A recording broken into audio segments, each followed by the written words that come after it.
नमस्कार नन्हे मुन्ने दोस्तों, आपका स्वागत है आपके अपने चैनल ज्ञान किड्स पर। और आज हम आपके लिए लेके आए हैं बहुत सारे इंटरेस्टिंग फैक्ट्स हमारी अपनी गैलेक्सी के बारे में और हमारे सौरमंडल यानी सोलर सिस्टम के बारे में। तो शुरू करने से पहले जल्दी से दोस्तों चैनल को सब्सक्राइब कर दीजिए अगर आपने अभी तक सब्सक्राइब नहीं किया है। वीडियो को लाइक कर दीजिए, अपने बहुत सारे दोस्तों के साथ शेयर कर दीजिए और कमेंट्स बॉक्स में अपने आंसर्स को कमेंट्स करना कभी मत भूलना। तो चलिए जल्दी से शुरू करते हैं हमारा आज का टॉपिक, जो कि है हमारी गैलेक्सी और हमारा सोलर सिस्टम। दोस्तों वैसे तो पूरे यूनिवर्स में 100 बिलियन से ज़्यादा गैलेक्सीज हैं, लेकिन हमारी गैलेक्सी थोड़ी सी खास है क्योंकि इसमें है हमारी अर्थ और जहाँ है ऑर्गेनिक लाइफ, जो कि अभी तक नॉन जितने भी हमारे पास ग्रह हैं उसमें अकेला ऐसा ग्रह है, अकेला ऐसा प्लैनेट है जिसमें कि ऑर्गेनिक लाइफ है। और हमारी जो ये गैलेक्सी है इसकी उम्र पता है दोस्तों आपको कितनी है? इसकी उम्र है 135 करोड़ ईयर्स, यानी कि 135 करोड़ साल। बहुत पुरानी गैलेक्सी है। हालांकि यूनिवर्स में इससे भी ज़्यादा पुरानी गैलेक्सीज हैं जिनकी उम्र की 670-680 करोड़ साल तक भी है, लेकिन ये भी अपने आप में एक बहुत ज़्यादा पुरानी गैलेक्सीज में से एक मानी जाती है। और हमारी गैलेक्सी का नाम है द मिल्की वे। भारत में इसे आकाश गंगा के नाम से भी जाना जाता है और चाइना में लोग इसे सिल्वर रिवर के नाम से जानते हैं। और बहुत ही इंटरेस्टिंग नाम देखिए, कालाहारी डेजर्ट जो कि साउथ अफ्रीका में है, वहाँ के लोग इसे बैकबोन ऑफ द नाइट यानी रात की रीढ़ की हड्डी, है ना बहुत इंटरेस्टिंग नाम, इस नाम से जानते हैं। और दोस्तों अगर आपसे कोई पूछे कि सौरमंडल में कितने तारे हैं, गैलेक्सी में कितने तारे हैं, तो अब आप जवाब दे सकते हैं क्योंकि इसका जवाब है लगभग 100 बिलियन स्टार्स जो हैं वो हमारी गैलेक्सी में हैं। हालांकि ये जो रेंज है बहुत बड़ी है, जिसको कि 100 बिलियन टू 400 बिलियन तक भी कहते हैं। लेकिन अगर आप अपने दोस्तों से कहेंगे कि 100 बिलियन स्टार्स हैं तो गिनने कौन जा रहा है दोस्तों? जो हमारी गैलेक्सी है ना दोस्तों, इसकी शेप है एक बड़ी सी स्पाइरल प्लेट की तरह, ये जिसका कि रेडियस है 1 लाख लाइट ईयर्स। यानी कि अगर सिंपल भाषा में बात करें और अगर आपको गैलेक्सी के सेंटर से उसके किसी एक कॉर्नर तक जाना है और आप लाइट्स की स्पीड से चलते हैं तो आपको लगेंगे पूरे 1 लाख साल। तो चलिए अब बात करते हैं हमारे सोलर सिस्टम के बारे में, जिसमें कि हैं एक सन जो कि सेंटर है और उसको ऑर्बिट करते हैं 8 डिफरेंट प्लैनेट्स। जी हाँ, हमारे सोलर सिस्टम में अब 8 प्लैनेट्स हैं जो कि कुछ साल पहले तक 9 माने जाते रहे थे। और ये 8 प्लैनेट हैं mercury, Venus, earth, Mars, Jupiter, Saturn, Uranus and Neptune. और ये प्लैनेट्स इसी सीरीज में ही सूरज से ऑर्बिट करते हैं, यानी सबसे करीब है मरकरी और सबसे दूर है नेपच्यून। इसको याद रखने के लिए बहुत मज़ेदार तरीका मैं आपके लिए लेके आया हूँ। आपको सिर्फ एक लाइन याद रखनी है। आपको ये देखना है कि सुबह सुबह आपकी मदर आपको नूडल्स का नाश्ता करा रही हैं, और अगर आप ये बात याद रखेंगे तो आप बिल्कुल याद रख पाएंगे कि ये जो सीरीज़ है वो कैसे है। तो हम कहते हैं my very excellent mother just served us noodles. My very excellent mother just served us noodles. तो देखिए कैसे याद रखेंगे इस बात को अब हम इस लाइन के थ्रू। माई यानी कि Mercury, very that means Venus, excellent that starts with E तो that means Earth, mother starts with M तो that means Mars, just starts with J तो that means Jupiter, served starts with S तो that means Saturn, us start with U तो that means Uranus and noodle starts with N that means Neptune। तो दोस्तों आपको एक joke सुनाऊं। एक बार दो फ्रेंड्स पार्क में मिली, तो उनको एक दिन पहले टीचर ने प्लैनेट्स वाला लेसन याद करने के लिए दिया था। तो पहली फ्रेंड ने दूसरी से पूछा, क्या तुमने प्लैनेट्स वाला लेसन याद कर लिया? दूसरी ने हालांकि याद नहीं किया था, बट अपनी शेखी बघारने के लिए उसने कहा, हाँ कर लिया। तो बोली, पहली फ्रेंड बोली, तो बताओ सबसे छोटा प्लैनेट कौन सा है?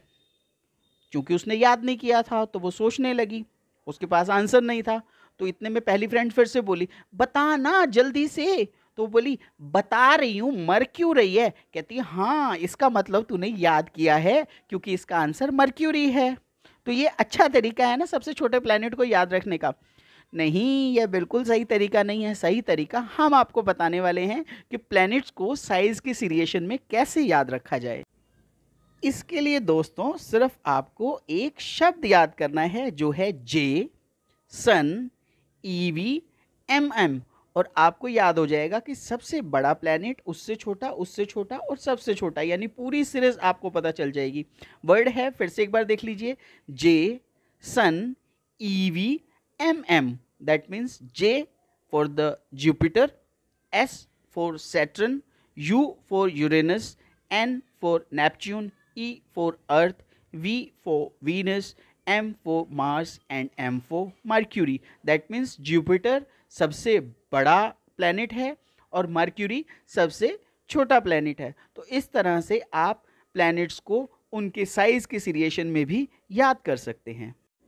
अब दोस्तों ये तो बात हुई हमारे 8 प्लैनेट्स के बारे में। अभी 9th प्लैनेट का क्या हुआ? क्या ये गुम हो गया या किसी दूसरी गैलेक्सी में चला गया? जी नहीं दोस्तों, ना तो ये गुम हुआ और ना ही दूसरी गैलेक्सी में गया है। ये बल्कि वही है जहां ये था और उसी ऑर्बिट में घूम रहा है जिस ऑर्बिट में इसे ढूंढा गया था, और इस प्लैनेट का नाम है प्लूटो। दोस्तों 1930 में हमारे यूनिवर्स में वैज्ञानिकों ने एक ऑब्जेक्ट को ढूंढा जो कि प्लैनेट जैसी थी।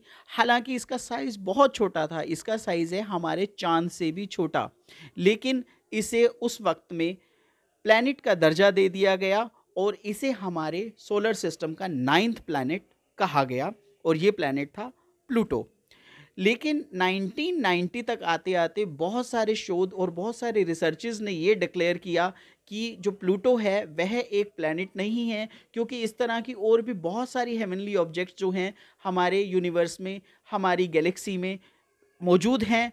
और इसलिए 2006 में फाइनली ये डिक्लेयर कर दिया गया कि जो प्लूटो है वो एक प्लैनेट ना होकर बल्कि एक हेवनली ऑब्जेक्ट है। और इसी तरह की एक और हेवनली ऑब्जेक्ट बिल्कुल सिमिलर, बहुत मिलती जुलती साइज़ और शेप वगैरह बस सब चीज़ों में, एक और ढूंढी गई थी, दैट इज़ एरिस। उसको ढूंढा गया था 2005 में, लेकिन उसको भी प्लैनेट नहीं कहा गया। अदरवाइज हमारे सौरमंडल में आज के टाइम पे 10 प्लैनेट होते इंस्टेड ऑफ 9।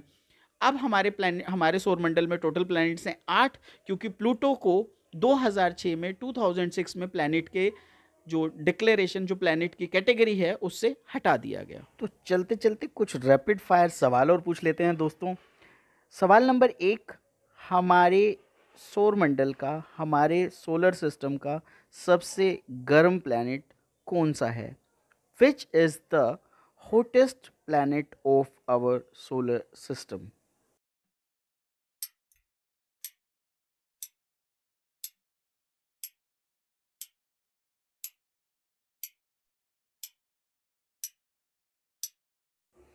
और इसका जवाब है दोस्तों द वीनस। वीनस हमारे सौरमंडल का सबसे गर्म प्लैनेट है, the hottest planet, and the second hottest planet है मर्क्यूरी। हमारा अगला सवाल है, which is the coldest planet of our solar system? हमारे सौरमंडल का सबसे ठंडा ग्रह कौन सा है?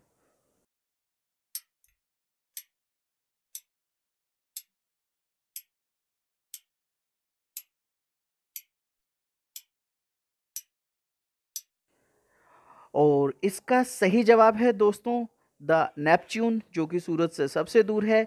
ये हमारे सोलर सिस्टम का सबसे ठंडा ग्रह है। हमारा अगला सवाल है दोस्तों, which planet in our solar system has maximum number of moons? हमारे सौरमंडल के किस ग्रह के पास सबसे ज़्यादा चांद हैं?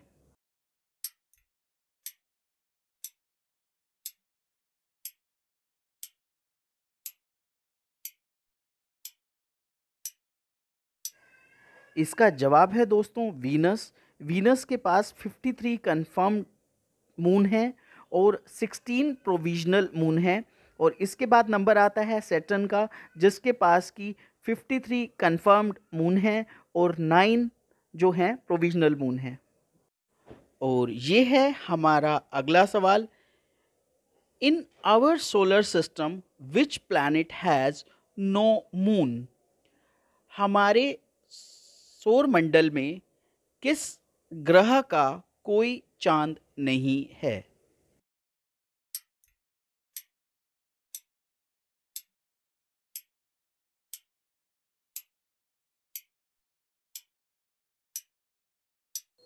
तो इसका उत्तर है दोस्तों वीनस और मर्क्यूरी, ऐसे दो ग्रह हैं जिनका कोई भी चांद नहीं है। अदरवाइज बाकी सभी ग्रहों के एक या एक से ज़्यादा चांद जो हैं वो मौजूद हैं।